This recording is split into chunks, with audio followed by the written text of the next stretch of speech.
Oke, di video kali ini gue mau bahas penyakit paling mematikan buat semua pengusaha pemula, yaitu gede di omset, mati di profit. Lu pasti sering kan dengar orang pamer, dia bilang jualan dia laku keras, dia bilang sebulan tembus ratusan juta, atau produk dia ludes dalam waktu 1 jam doang. Lu lihat toko mereka rame, kurir datang terus-menerus, dan notifikasi pesanan mereka masuk gak berhenti-berhenti. Tapi waktu akhir bulan, waktu mereka ditanya mana duitnya buat tabungan, mereka malah bingung. Duitnya nggak ada, duitnya cuma lewat doang. Buat bayar supplier kurang, buat bayar gaji karyawan pas-pasan, bahkan buat makan sendiri pun masih harus ngutang. Nah, di sini nih, gua mau kasih tahu lu satu realita pahit, yaitu laku itu gampang, tapi untung itu perlu otak.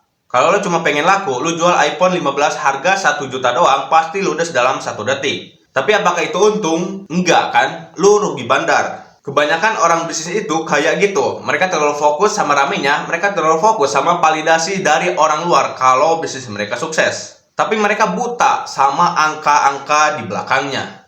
Di video ini gue bakal bedah kenapa jualan laku bukan berarti untung dan gimana caranya lu benar-benar dapat duit bukan cuma dapat capeknya doang. Poin pertama, lu nggak bisa ngitung HPP atau harga pokok penjualan. Banyak orang jualan makanan, misalnya dia beli bahan baku totalnya 10.000, terus dia jual 15.000. Dia ngerasa dia untung 5.000 nih. Nah, disinilah kebodohan itu dimulai. Lu lupa ngitung biaya gas, lu lupa ngitung biaya listriknya, lu lupa ngitung biaya air, bahkan lu lupa ngitung biaya tenaga lu sendiri. Lu ngerjain itu dari subuh sampai malam, lu nggak gaji diri lu sendiri, terus lu bilang itu untung. Enggak ya, itu namanya lu lagi kerja rodi buat bisnis lu sendiri. Belum lagi yang namanya hidden cost, biaya packing, bubble wrap, lakban, plastik. Lu pikir itu murah? Lu kumpulin setahun itu bisa jutaan rupiah. Kalau lu nggak masukin itu ke komponen harga jual, ya lu lagi sedekah ke pembeli lu. Contoh nih ya, lu jualan baju online misalnya. Lu beli baju di harga 50.000, terus lu jual di harga 80.000. Lu pikir lu untung 30.000. Terus ada pembeli yang retur karena size-nya gak pas. Di situ lu tanggung ongkirnya. Terus lu iklan di Facebook atau Instagram per closing kena biaya 10.000. Terus plastik packing sama tenaga admin kena di harga 5.000. Sisa berapa untung lo? Tipis banget kan? Sekali ada barang cacat atau hilang di ekspedisi, habis semua profit lu bulan itu. Jadi, laku 1.000 pieces pun kalau margin lu kemakan biaya yang lu gak hitung, lu cuma dapat capeknya doang. Paham ya? Poin yang kedua yaitu lu terjebak perang harga karena nggak punya value. Nah ini nih yang paling sering dilakuin sama pemula, yaitu toko sebelah jual 20.000, lu jual di 18.000. Akhirnya toko sebelah turunin lagi jadi 17.000, lu turunin lagi jadi 15.000. Lu harus paham kalau keunggulan lu cuma murah, lu itu gampang banget digantiin. Begitu ada orang yang punya modal lebih gede dari lu dan dia berani rugi lebih lama, lu pasti mati.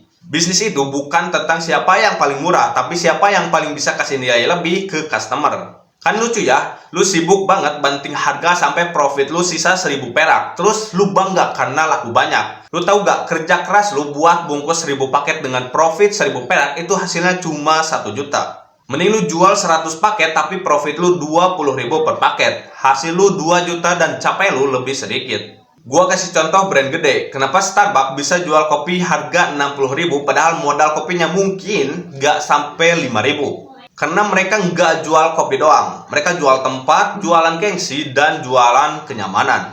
Mereka nggak ikut perang harga sama kopi saset di pinggir jalan. Kalau lu masih main di ranah harga, lu itu cuma buruh dari pasar lu sendiri. Lu nggak bakal pernah kaya dari bisnis kalau mental lu masih yang penting laku walaupun untung tipis. Poin yang ketiga, dan ini yang paling teknis, yaitu lu nggak ngerti bedanya cash flow sama profit.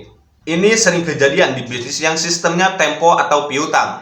Lu jualan ke toko-toko, barang laku semua, catatan di buku lu untung 100 juta. Tapi pas lu mau beli stok lagi, duitnya nggak ada. Kenapa? Karena duitnya masih di orang. Lu ditagih supplier besok, tapi customer baru bayar bulan depan. Nah, disinilah banyak bisnis bangkrut padahal lagi laku-lakunya. Mereka mati karena kekurangan oksigen atau kas. Lu harus bisa bedain duit yang masuk ke rekening sama angka yang ada di laporan laba rugi. Banyak pengusaha yang gayanya selangit karena omsetnya miliaran, tapi tiap hari pusing cari pinjaman buat nutupin operasional. Itu namanya bisnis lu keropos di dalam. Contoh lagi, lu jual sistem pre-order. Lu dapat duit duluan dari pembeli. Lu ngerasa kaya. Lu pakai duit itu buat keperluan pribadi, lu pakai buat foya-foya. Padahal itu bukan duit lo, itu duit titipan buat lu belanjain barang ya. Begitu waktunya belanja, duitnya udah kepake. Akhirnya lu gali lubang, tutup lubang. Laku iya, untung enggak. Yang ada lu malah nambah utang. Paham kan kenapa kontrol cash flow itu jauh lebih penting daripada sekedar pamer omset? Jadi kesimpulannya apa? Berhenti bangga kalau lu cuma sibuk dan laku. Mulailah bangga kalau bisnis lu sehat. Bisnis sehat itu ciri-cirinya simpel. Yang pertama, margin lu tebal. Lu punya ruang buat napas, buat promosi, dan buat bayar orang profesional. Yang kedua, angka lu jelas. Lu tahu tiap perak yang keluar itu buat apa dan balik jadi berapa. Dan yang terakhir, yang ketiga, yaitu cash flow lu positif. Duitnya tak ada di tangan, bukan cuma angka di atas kertas atau piutang yang gak jelas kapan dibayarnya. Jangan jadi pengusaha yang cuma mau dapat validasi. Jadilah pengusaha yang pinter, yang diam-diam aja tapi tabungannya makin tebal karena dia paham cara kerja angka. Kalau lu masih bingung cara ngitung HPP atau cara nentuin harga jual biar gak rugi, ya belajar, jangan males. Investasi ke otak lu dulu sebelum investasi ke stok barang yang banyak. Lu butuh strategi, bukan cuma semangat doang. Semangat tanpa strategi itu namanya bunuh diri pelan-pelan. Pikirin baik-baik. Jangan sampai bisnis lu yang harusnya jadi jalan menuju kebebasan malah jadi penjara yang bikin lu makin stres tiap hari. Semoga videonya bermanfaat. Gua tunggu lu di puncak sebagai pebisnis yang beneran untung, bukan cuma pebisnis yang laku doang.